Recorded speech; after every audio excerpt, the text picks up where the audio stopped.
If you've just driven a brand new car off the lot, first of all, congrats. But second, you are definitely going to want to stick around for this. We're about to break down a crucial piece of financial protection that could literally save you thousands of dollars. Let's dive in. Seriously, there's nothing quite like getting a new car. It's such a fantastic feeling, right? You've got that new car smell, all the latest gadgets, that super smooth ride. It is, without a doubt, one of the most exciting purchases anyone can make. But here's the thing. Amidst all that excitement, there's a huge financial risk that most new car owners completely overlook, and it starts the very second your wheels leave the dealership. It has everything to do with your car's value.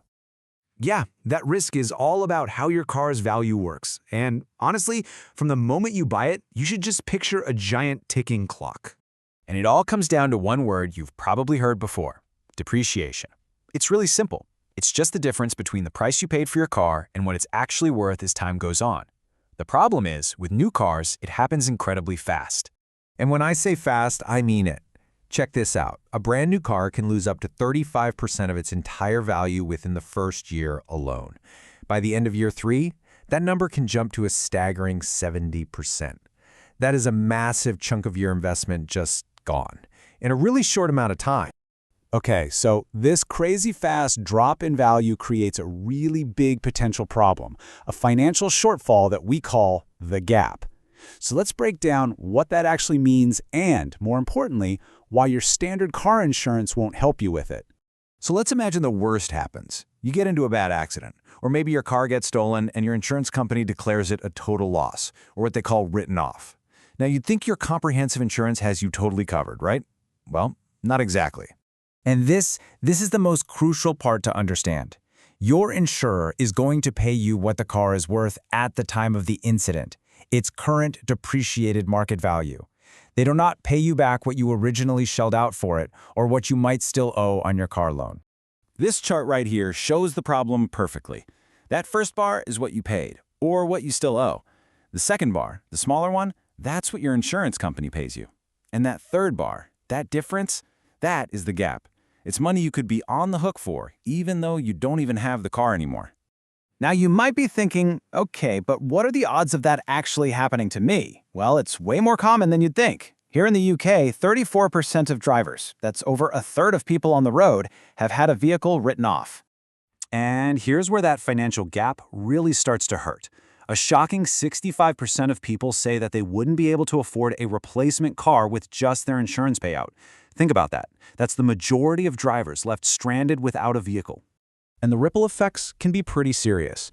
Almost half of all drivers, 49%, say they would really struggle financially if their car was written off today.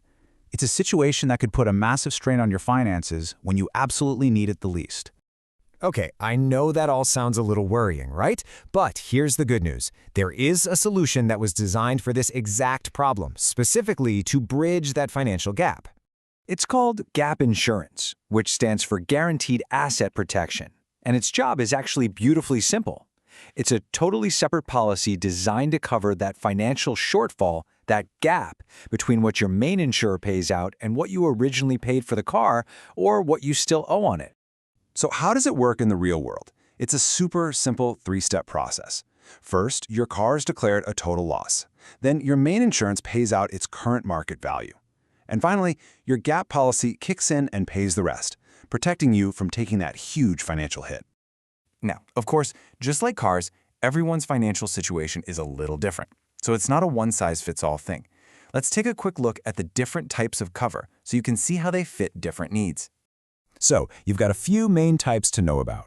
The most common one is Back to Invoice Plus, and that basically gets you back to the original price you paid. Simple. Now, if you're worried about car prices going up, there's Vehicle Replacement Plus, which covers the cost of a similar new model.